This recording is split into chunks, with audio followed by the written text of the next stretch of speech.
The fluorescent lights flickered in the sterile hallway of Willow Creek Psychiatric Hospital, casting jagged shadows on the cracked linoleum floor. It was 1993, and the air carried the sharp sting of antiseptic mixed with something heavier, fear, perhaps, or the weight of secrets locked behind padded doors. In room 17, a small figure sat motionless on the edge of a metal-framed bed, her thin wrists bound by soft restraints. Her name was Emily Carver, a 12-year-old girl with wide, unblinking eyes that seemed to see beyond the walls, beyond reality itself. The nurses whispered about her in hushed tones, their voices trembling not from pity but from unease. They said she spoke to things that weren't there. They said her words carried a chill, as if the air itself recoiled from her voice. It began with a scream, piercing, guttural, the kind that claws its way into your bones. At 2:37 a.m., the night orderly, a burly man named Carl, had been making his rounds when he heard it. He found Emily standing in the center of her room, her hospital gown stained with something dark, her hands clawing at the air as if fighting an invisible enemy. "They're inside me," she'd whispered when he grabbed her, her voice low and rasping like it belonged to someone or something else. Her eyes locked onto his, and for a moment Carl swore he saw them flicker. Not with tears, but with something alive. Something that wasn't Emily. What could drive a child to such a state? Was it trauma, madness, or something far darker? The doctors at Willow Creek were trained to unravel the human mind, to diagnose and treat the fractures of the psyche. But Emily's case defied their textbooks, their logic, their very understanding of what it means to be human. Behind her vacant stare lay a secret so unsettling that those who glimpsed it questioned their own sanity. What was hiding inside Emily Carver? And why did her presence make even the most seasoned staff feel like they were being watched by something ancient, something hungry? This story isn't just about a girl in a hospital bed. It's about the fragility of the human mind, the thin line between what we believe and what we fear. It's about how a single child's diagnosis could unravel an entire community, exposing truths that were meant to stay buried. What would you do if you discovered that the darkness you fear most isn't out there in the world, but inside someone you thought you knew? Could you face it or would you run? We're diving into a case that will haunt you, a story that will make you question the boundaries of the human soul. If you're ready to uncover the truth behind Emily Carver's diagnosis, hit that like button to ensure more people learn about the shadows lurking in the corners of our minds. In the comments, write, "I'm ready to discover the truth about this story."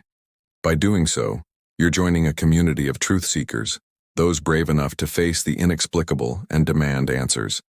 Thank you for being here, for daring to look where others turn away.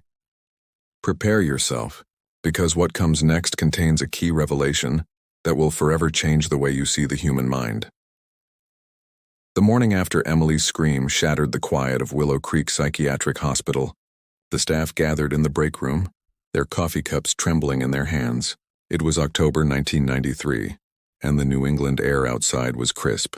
But inside, the atmosphere felt suffocating, as if Emily's outburst had left a residue that clung to the walls.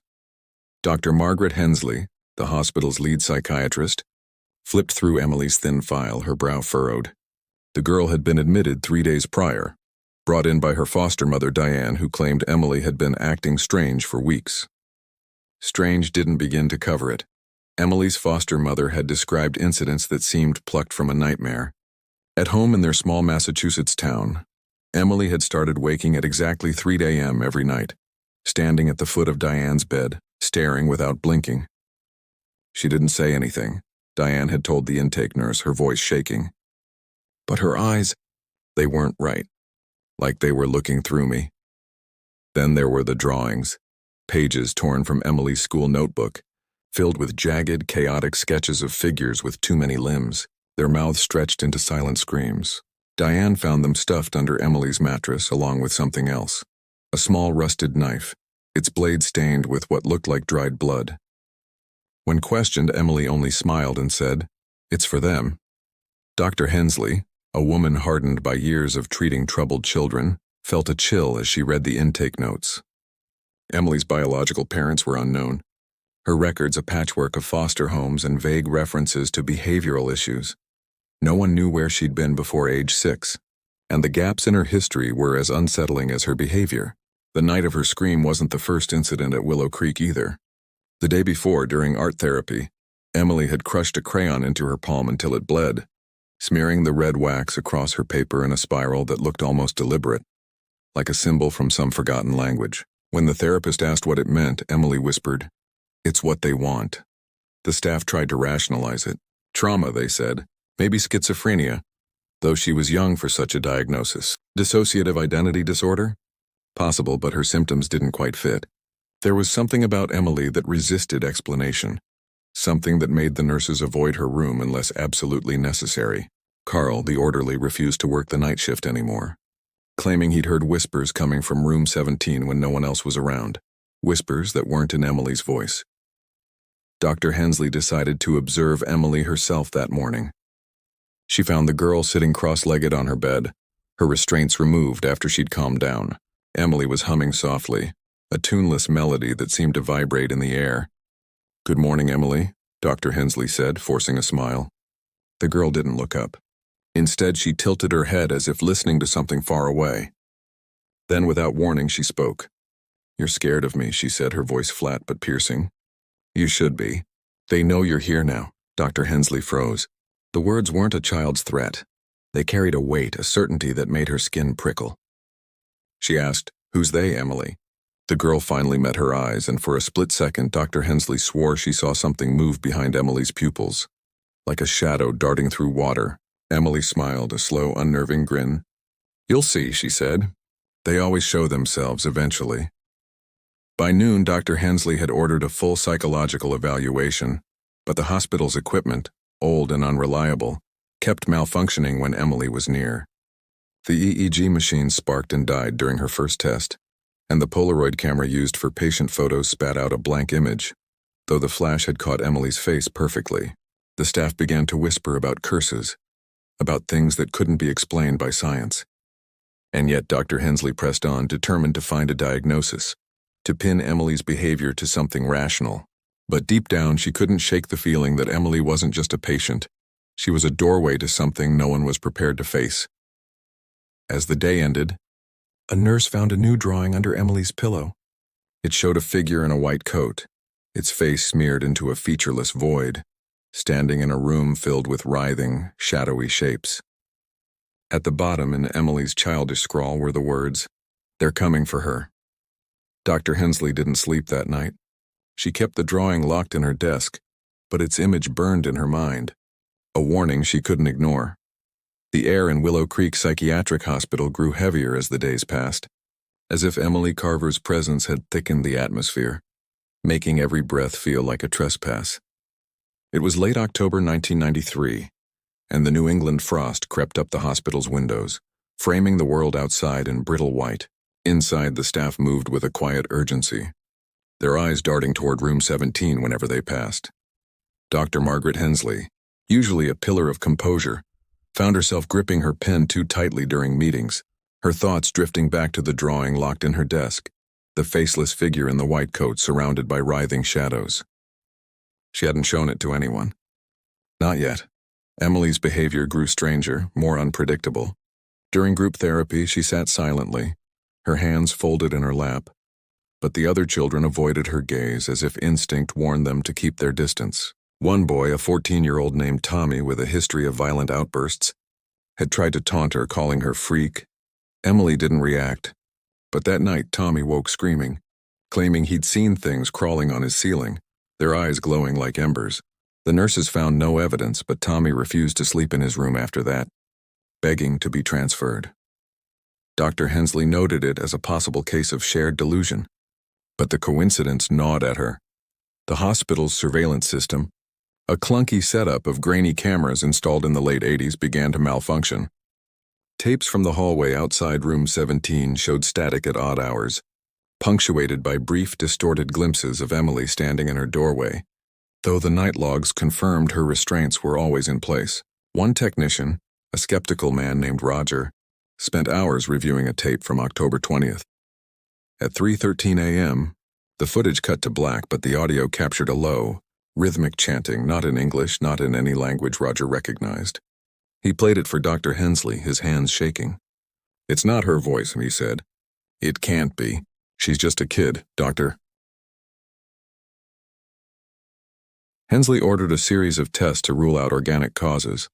Brain scans, blood work, anything that might explain Emily's behavior. But the results were maddeningly inconclusive. Her brain scans showed unusual activity in the temporal lobe, but the patterns didn't match epilepsy or any known neurological disorder. Her blood work was normal except for an unexplained spike in cortisol levels, as if her body was in a constant state of fight or flight. During one session, a neurologist attempted to attach electrodes to Emily's scalp, but the machine shorted out, sending a shower of sparks across the room. Emily giggled, a sound that echoed in the sterile space like breaking glass. "They don't like being watched," she said, her eyes fixed on a point just above the doctor's shoulder. The staff began to notice other anomalies. Lights flickered only in the west wing, where Emily's room was located. The thermostat in room 17 registered impossible drops, plunging to near-freezing temperatures even when the rest of the hospital was warm. One nurse, a devout woman named Clara, swore she felt a cold hand brush her neck while checking Emily's chart. She quit the next day, leaving a note that read, "I can't stay. It's not safe here." Dr. Hensley tried to dismiss these incidents as mass hysteria, but she couldn't ignore the pattern. Something was wrong, and it centered on Emily. On October 22nd, Dr. Hensley sat with Emily for a one-on-one session, determined to break through. She brought a tape recorder, hoping to capture anything that could guide her toward a diagnosis. "Emily," she began, keeping her voice steady, "can you tell me about them? Who are they?" Emily tilted her head, her lips curling into a faint smile. For a moment the room felt too small, the walls too close. "They're older than you," Emily said softly. "Older than everything. They've been waiting, and I'm their way in." Dr. Hensley pressed. "Into what, Emily?" The girl leaned forward, her voice dropping to a whisper. "Into you." The tape recorder stopped abruptly, its batteries drained despite being new. Dr. Hensley felt a prickle of dread, not just for herself, but for everyone in the hospital. That night, she found another drawing slipped under her office door, a crude sketch of the hospital's west wing, with room 17 at its center, surrounded by dark, indistinct shapes spilling outward like ink. At the bottom, Emily had written, "They're almost here." Dr. Hensley locked the drawing away with the others, but sleep eluded her. She couldn't shake the feeling that something was watching, waiting, and that Emily wasn't its prisoner. She was its herald. By late October 1993, Willow Creek Psychiatric Hospital felt like a place under siege, though no one could name the enemy. The staff moved through their shifts with strained smiles, their conversations clipped and nervous. The West Wing, where Emily Carver's room 17 stood like a dark anchor, was avoided whenever possible. Nurses doubled up on rounds, unwilling to face the hallway alone. The flickering lights, the sudden chills, the whispers that seemed to leak from the walls. None of it could be explained. But no one could deny it either. Dr. Margaret Hensley, once a skeptic who prided herself on rational answers, found her certainty crumbling. Emily's drawings, now a growing stack in her locked drawer, haunted her dreams. Faceless figures writhing shadows, and that phrase, "They're almost here," scrawled like a promise. On October 25th, the hospital reached a breaking point. It started with a maintenance worker named Paul, who'd been called to fix a radiator in the West Wing. He emerged from the basement pale and shaking, refusing to go back. "There's something down there," he told the head nurse, his voice barely above a whisper. "I heard it moving like footsteps, but wrong. Too many legs." The nurse laughed it off, but Paul quit that afternoon, leaving his tools behind. Hours later, a janitor found scratches on the basement door, deep, jagged marks that looked like they'd been carved by something sharp and frantic. The hospital's director, Dr. Edward Klein, ordered the basement sealed, citing structural concerns, but the staff knew better. Something was wrong, and it was spreading. Emily, meanwhile, seemed to thrive in the chaos. During a rare moment of lucidity, she'd charmed the nurses with polite answers and shy smiles, but those moments were fleeting. More often she sat in silence, her eyes tracking unseen movements, her fingers tracing patterns in the air. On October 26th, during a session with Dr. Hensley, Emily suddenly grabbed the psychiatrist's hand, her grip unnaturally strong for a 12-year-old. "They like you," she said, her voice low and deliberate. "They like how you don't believe." Dr. Hensley pulled away, her heart pounding, but Emily's words lingered like a stain. That night, Dr. Hensley dreamed of a figure in a white coat, herself but not herself, standing in a room filled with eyes that blinked from the shadows. The hospital's equipment continued to fail. EEG machines, heart monitors, even the ancient typewriter in the records room. All malfunctioned when Emily was nearby. A visiting neurologist, Dr. Samuel Weiss, insisted on running tests himself, dismissing the staff's stories as superstition. During Emily's scan, the MRI machine emitted a low, guttural hum before shutting down, its screen flashing with what looked like static but resolved for a split second into an image of a face, distorted, eyeless, and screaming. Dr. Weiss left the hospital that day, refusing to discuss what he'd seen. The technician who witnessed it, a young woman named Lisa, began carrying a rosary, though she hadn't been to church in years. The other patients were affected too. A 16-year-old girl with anorexia started scratching at her arms, claiming she felt things crawling inside. An autistic boy who rarely spoke began chanting words no one could identify, his voice eerily similar to the whispers on the surveillance tapes. Dr. Hensley ordered Emily isolated, hoping to contain whatever influence she seemed to exert. But it only made things worse. Objects in room 17 began to move, pencils rolling off tables, bedsheets twisting into knots. One nurse swore she saw Emily's bed levitate an inch off the floor before slamming back down. Dr. Hensley, desperate for answers, contacted a colleague at Harvard, a specialist in rare psychiatric disorders, but his response was curt. "Get her out of there. She's not your patient, she's your problem." On October 27th, a new drawing appeared, this time taped to the inside of room 17's window, visible to anyone passing in the hallway.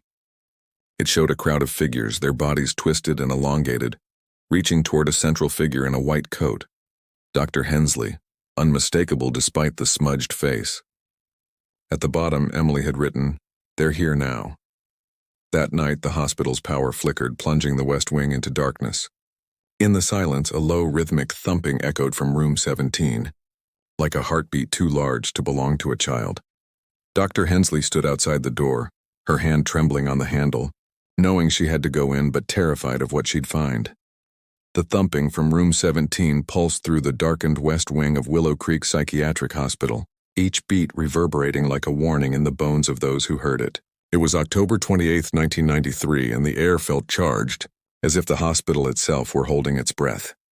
Dr. Margaret Hensley stood frozen outside Emily Carver's door, her hand trembling on the cold metal handle. The power outage had silenced the usual hum of machinery, leaving only that relentless rhythmic thud, too steady, too deliberate to be human. She'd sent the night nurse away, unable to bear the woman's wide-eyed panic. Whatever was happening, Dr. Hensley knew she had to face it alone. She turned the handle and pushed the door open, the hinges creaking in protest. The room was pitch black, the emergency lights failing to flicker on.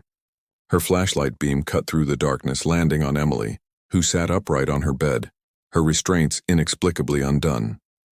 The girl's head was tilted back, her mouth slightly open as if she were listening to something only she could hear. The thumping stopped the moment Dr. Hensley stepped inside, replaced by a silence so absolute it felt like a physical weight. "Emily?" she whispered, her voice cracking.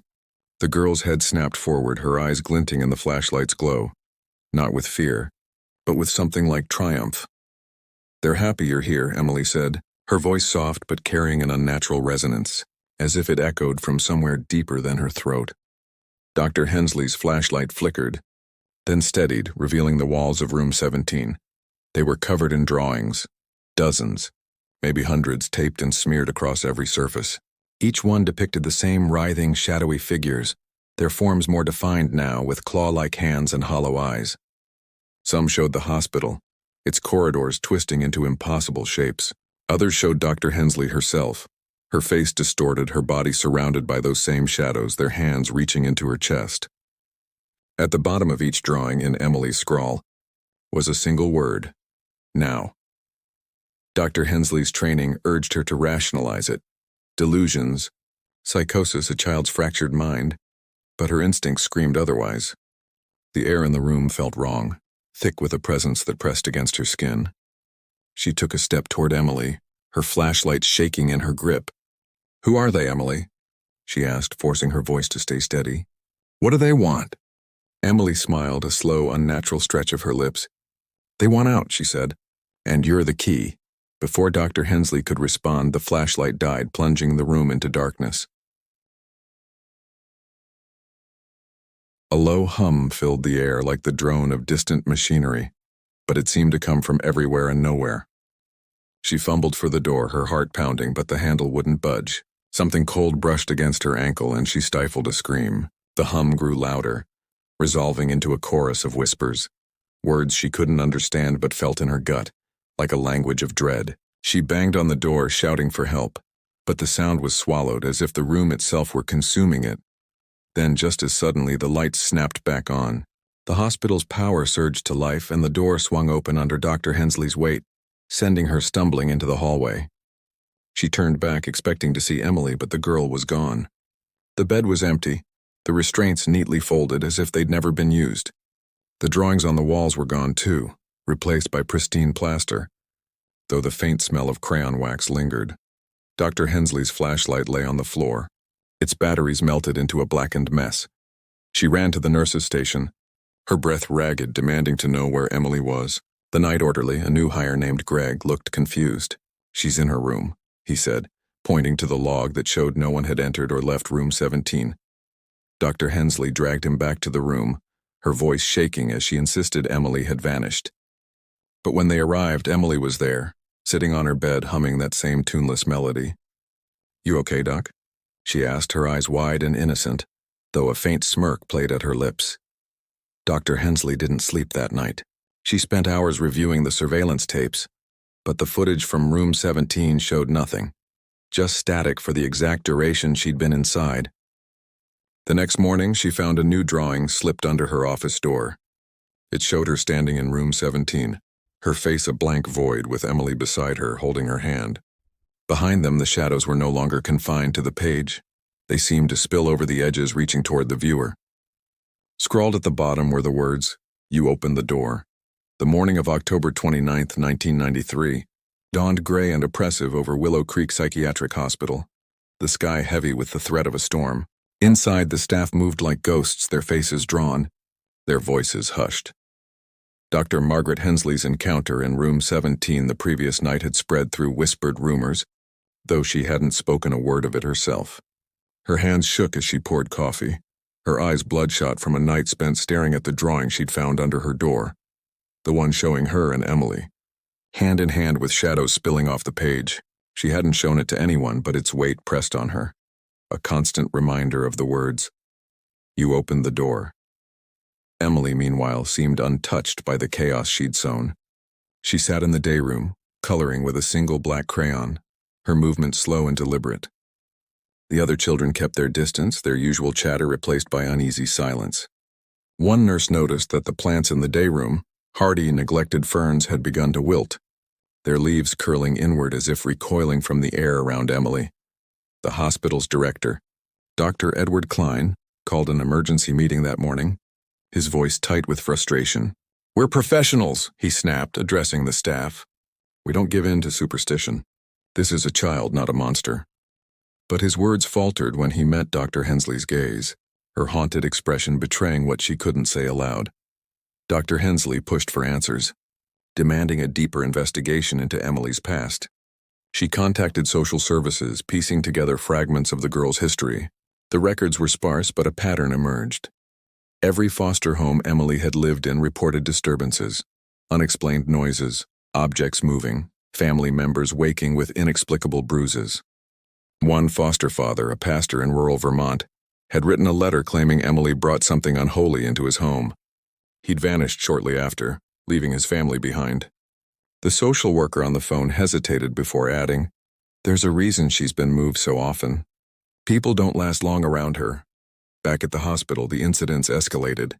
A nurse found a patient's chart in the West Wing hallway, its pages filled with the same spiraling symbols Emily had drawn in art therapy. The hospital's phone lines began to malfunction, emitting bursts of static laced with faint, unintelligible voices. One orderly, a young man named Miguel, claimed he saw a shadow move across the wall of room 17, without a body to cast it. He laughed it off in front of his colleagues, but later confided to Dr. Hensley that he'd felt it watching him, its presence heavy with malice. "It wasn't Emily," he said, his voice barely audible. "It was something else." Dr. Hensley, desperate to regain control, scheduled an intensive session with Emily, bringing in a child psychologist, Dr. Laura Bennett, known for her work with severe trauma cases. They sat across from Emily in a small windowless room, the air thick with tension. Emily was calm, almost serene, her hands folded in her lap. "Why are you fighting it?" she asked before either doctor could speak. Her eyes flicked between them, sharp and knowing. Dr. Bennett, unfazed, leaned forward. "Emily, we're here to help you. Can you tell us about the things you see?" Emily's smile widened, but it didn't reach her eyes. "You think you're helping me," she said. "But you're helping them." The room grew colder, the temperature dropping so sharply that Dr. Hensley's breath fogged. Dr. Bennett pressed on, asking about Emily's drawings, but the girl's responses grew cryptic. "They've always been here," she said. "Waiting. You gave them a way in when you opened the door." Dr. Hensley's stomach twisted. She hadn't told anyone about the previous night, not even Dr. Bennett. Before she could respond, the overhead light shattered, glass raining down as the room plunged into darkness. Dr. Bennett screamed, and Dr. Hensley fumbled for the door, her hands slick with sweat. When the emergency lights flickered on, Emily was gone. The chair where she'd sat empty. The hospital went into lockdown, staff searching every corner, but Emily was nowhere to be found. Hours later, a nurse discovered her back in room 17, sitting on her bed as if nothing had happened. The drawings had returned, covering the walls again, but this time they showed the entire hospital staff, dozens of faces, all featureless, surrounded by those same writhing shadows. At the center was Emily, her eyes drawn as black voids, her hands outstretched. Scrawled across the bottom was a new message. "They're inside now." Dr. Hensley stared at the words, her mind racing. She didn't know what was happening, but she knew one thing. Whatever Emily had brought into Willow Creek was no longer contained to room 17. The lockdown at Willow Creek Psychiatric Hospital stretched into the early hours of October 30th, 1993, but it did little to quell the growing dread that seeped into every corner of the facility. The staff, already frayed by weeks of inexplicable events, now moved with a hunted look, their eyes darting to shadows that seemed to linger too long. Dr. Margaret Hensley hadn't left the hospital since Emily's disappearance and reappearance in room 17. Her mind caught in a loop of questions without answers. The drawings on the walls, those faceless depictions of the staff, surrounded by writhing, shadowy forms, had been removed by a trembling orderly. But their absence didn't erase the words burned into Dr. Hensley's memory. "They're inside now." The hospital felt alive in the worst way, as if it were breathing, watching, waiting. The West Wing, once just a neglected corner of the aging building, now seemed to pulse with a malevolent energy. Nurses reported hearing footsteps in empty corridors, their rhythm uneven, like something dragging itself along. The air carried a faint metallic tang, like blood or rust that no amount of cleaning could erase. Patients, even those with no history of shared symptoms, began to mirror Emily's behavior. A 15-year-old boy with bipolar disorder started sketching spirals in his notebook, identical to the ones Emily had drawn.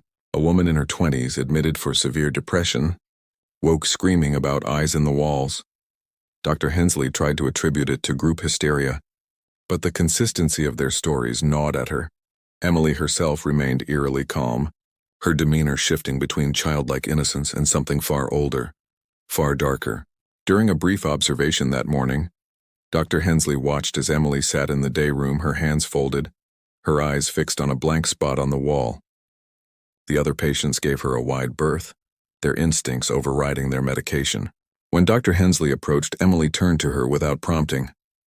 "You're tired," she said, her voice soft but cutting. "They like that. It makes it easier." Dr. Hensley's throat tightened. "Makes what easier, Emily?" she asked. The girl's lips curled into a smile that didn't belong on a child's face. "Taking you apart," she said. The hospital's director, Dr. Edward Klein, was losing control. He'd received calls from the state board, concerned about rumors of unprofessional conduct at Willow Creek. He ordered Dr. Hensley to expedite Emily's diagnosis, threatening to transfer the girl to a high-security facility if they couldn't stabilize her. But Dr. Hensley knew transfer wasn't the answer. Whatever was happening wasn't confined to Emily anymore.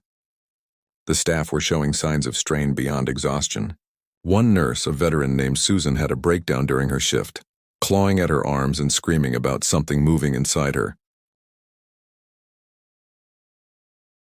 Another, a young orderly named Greg, was found in the basement, staring at the scratched door Paul had reported days earlier, muttering, "They're calling me."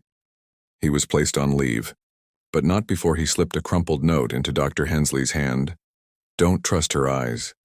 Desperate for clarity, Dr. Hensley dug deeper into Emily's past, contacting a retired social worker who'd handled her case years earlier.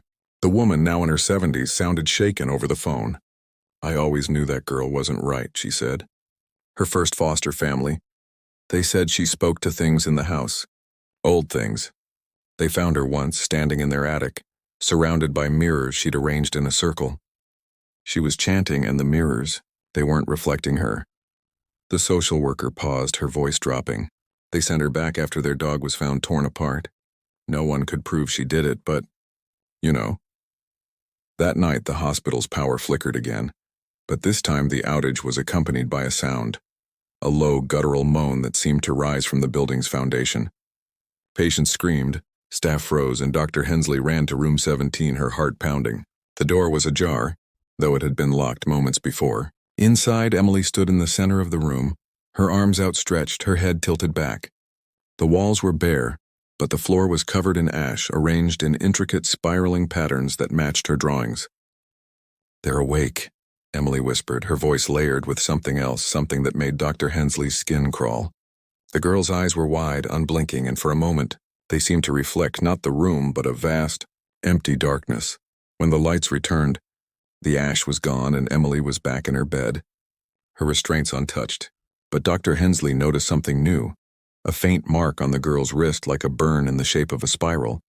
It hadn't been there before. As she backed out of the room, her flashlight caught a glint on the floor, a single rusted nail bent into an unnatural curve. She didn't touch it. She didn't dare. The clock in Willow Creek Psychiatric Hospital's main hall ticked past midnight on October 31st, 1993, but time felt irrelevant, as if the hospital existed in a pocket of reality where hours stretched and warped. The storm that had loomed all day finally broke, rain lashing the windows and thunder rattling the old building's bones.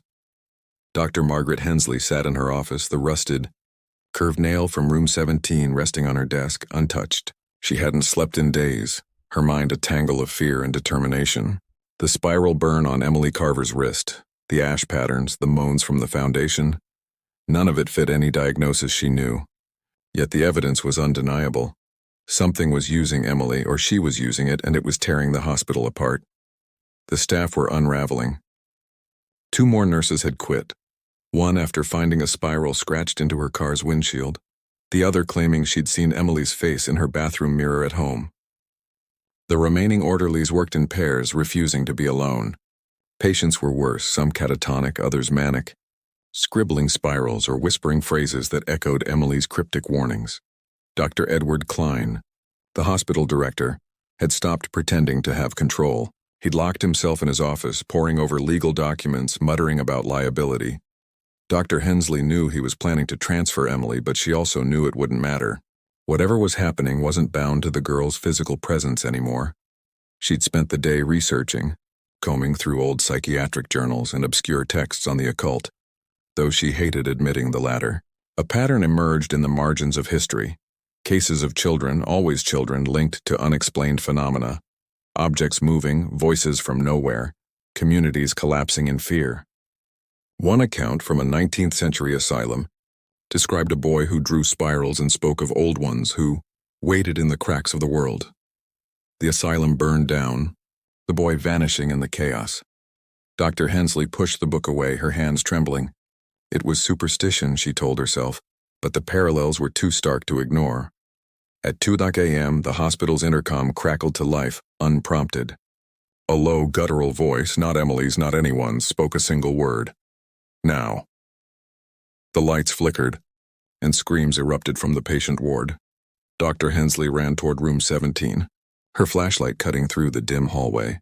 The west wing was freezing, her breath visible, the walls slick with condensation that smelled faintly of decay. She found the door to room 17 wide open. Emily standing in the center, unrestrained, her hospital gown stained with what looked like soot. The girl's eyes were fixed on the ceiling, her lips moving silently as if in conversation. "Emily," Dr. Hensley shouted, stepping inside. The air grew heavier, pressing against her chest. The walls seemed to pulse, and for a moment she swore she saw them ripple, like water disturbed by an unseen hand. Emily turned, her face expressionless but her eyes alive with something ancient. "You can't stop it," she said, her voice layered with a chorus of whispers. "You opened the door and they're through." Dr. Hensley's flashlight beam caught the walls. They were covered again, not with drawings but with scratches, deep and jagged, forming spirals that seemed to spiral inward forever. She grabbed Emily's arm, intending to pull her out, but the girl's skin was ice cold, the spiral burn on her wrist glowing faintly under the flashlight. The room shook, a low rumble rising from the floor, and Dr. Hensley stumbled, her vision blurring. Shadows moved at the edge of her sight, formless yet deliberate, their edges clawing at the air. She heard voices now, not from Emily but from everywhere, speaking in a language that twisted her thoughts. Her flashlight died, and in the darkness, she felt something brush her shoulder. Not a hand, but something sharper, colder. When the light snapped back on, Emily was sitting on her bed, her restraints intact as if nothing had happened. The scratches on the walls were gone, but Dr. Hensley's arm bore a faint mark, a spiral etched like a bruise. She staggered out, her heart pounding, and locked the door behind her. The intercom crackled again, this time silent, but the air carried a weight, a presence that hadn't been there before. She knew with a certainty that chilled her, that whatever Emily had brought into Willow Creek was no longer confined to room 17. It was in the walls, the air, the minds of everyone inside. Back in her office, Dr. Hensley found a new drawing on her desk, though she'd locked the door. It showed her standing alone, her face a void, her body dissolving into a mass of shadows. At the bottom, in Emily's scrawl, were the words, "You're theirs now." The storm outside roared, and for the first time, Dr. Hensley wondered if she'd ever leave Willow Creek alive. The storm raged on outside Willow Creek Psychiatric Hospital, its howling winds and torrential rain mirroring the chaos within. It was the early hours of November 1st, 1993, and Dr. Margaret Hensley felt like she was drowning in a nightmare she couldn't escape. The spiral mark on her arm throbbed faintly, a constant reminder of the drawing she'd found in her office. Her own form dissolving into shadows, with the words, "You're theirs now," scrawled beneath.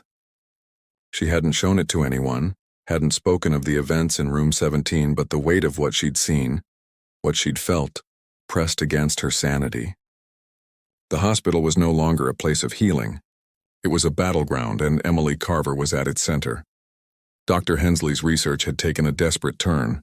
She'd spent the night combing through every scrap of information she could find, from psychiatric case studies to forbidden texts she'd once dismissed as nonsense. A pattern emerged, chilling in its clarity. Across centuries, there were stories of children like Emily, vessels, conduits, harbingers of things that defied explanation. A 17th century journal described a girl in Salem who spoke of shadows that hunger, her presence linked to a wave of madness that tore her village apart. A 1920s asylum report detailed a boy whose drawings of spirals preceded unexplained deaths among the staff. Each case ended the same. The child vanished, and the place they'd been was left in ruins. Dr. Hensley's hands shook as she read the final line of one account. "They do not come alone. They bring what waits beyond." She knew she had to confront Emily to find a way to stop whatever was unfolding. At 3 a.m., she gathered her courage and headed to room 17, ignoring the protests of the night orderly who refused to follow. The West Wing was silent, the air so cold it burned her lungs. The door to Emily's room was unlocked, though she'd ensured it was bolted hours earlier. Inside, Emily sat cross-legged on the floor, surrounded by a circle of small objects, nails, buttons, a broken watch, all arranged in a spiral.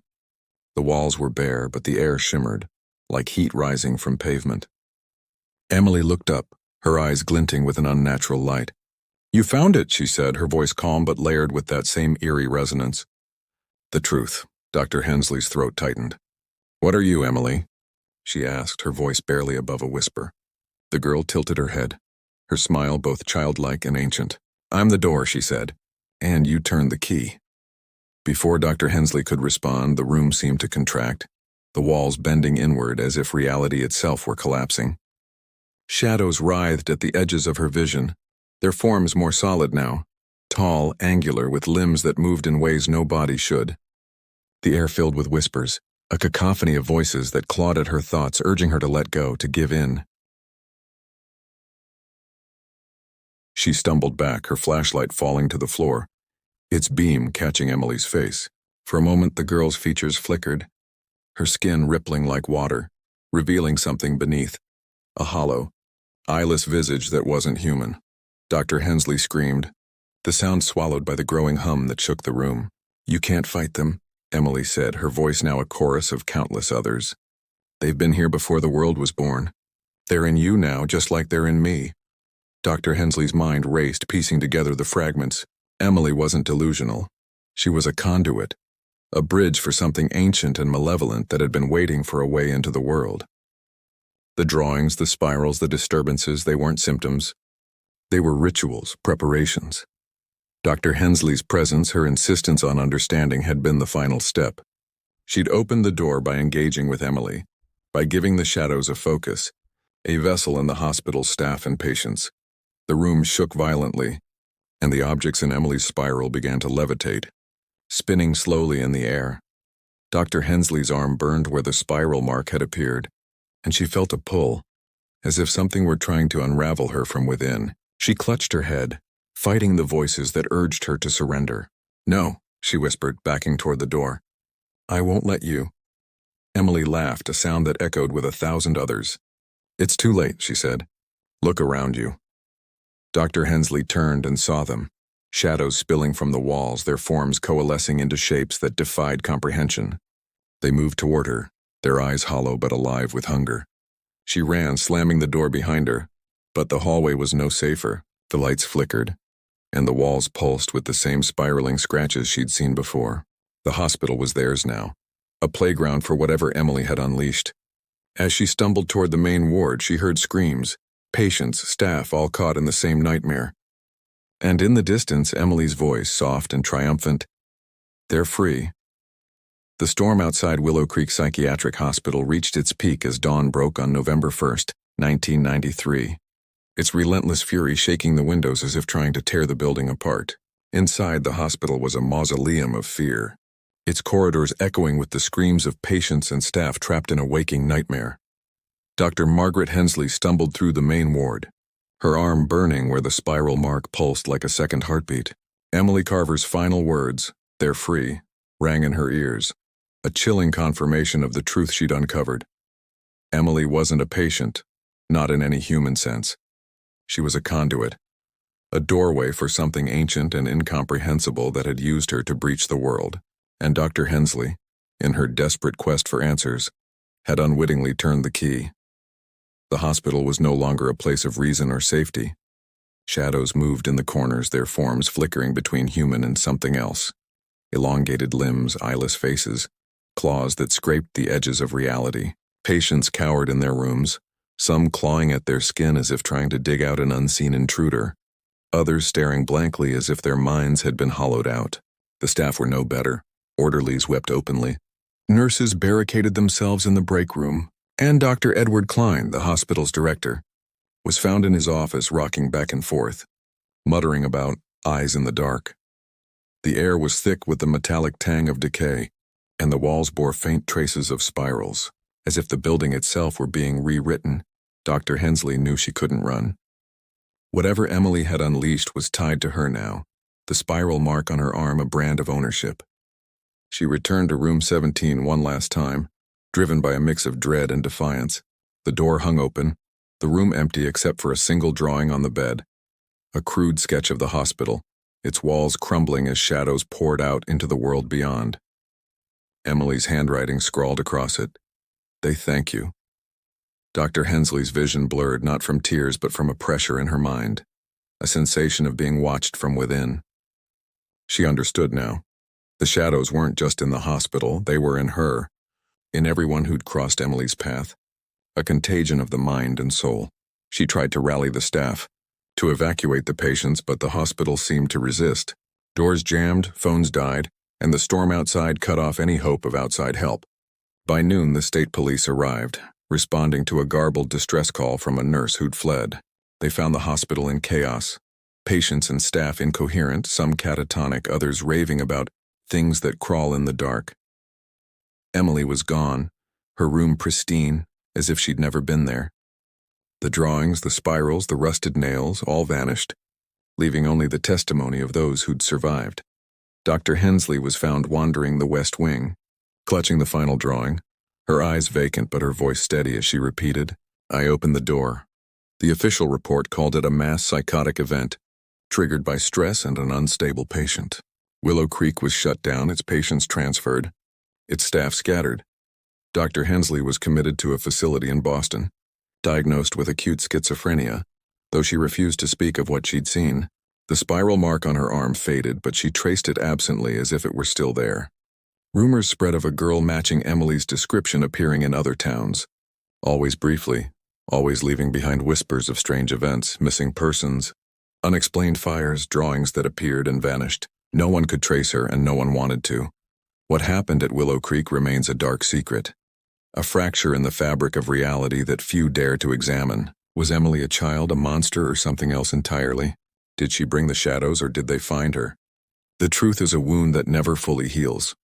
A reminder that the human mind is a fragile thing, easily breached by forces we cannot comprehend. The shadows she unleashed didn't vanish. They linger in the corners of our thoughts, in the places we fear to look. And they wait, patient and eternal, for the next door to open. You've reached the end of this harrowing journey, and for that, you're part of a rare group, those brave enough to stare into the abyss and not flinch. Thank you for staying with this story, for daring to uncover the truth about Emily Carver and the darkness she carried. In the comments, share your thoughts with the phrase, "This story changed my way of seeing the human mind." By doing so, you join a community of seekers, those who refuse to shy away from the inexplicable and demand to understand the shadows that lurk beneath our reality. Your voice strengthens us, connecting you to others who feel the weight of this tale. Please, share this video with others. Let it spread like a whisper in the dark, reaching those who need to know what no one dares to tell. Subscribe to the channel, become part of our circle, a community bound by curiosity, unafraid to face the unknown. Like a lantern in a storm, your subscription keeps this search for truth alive, illuminating the corners where secrets hide. Keep watching, keep questioning, because the next story might hold the key to what waits beyond the door.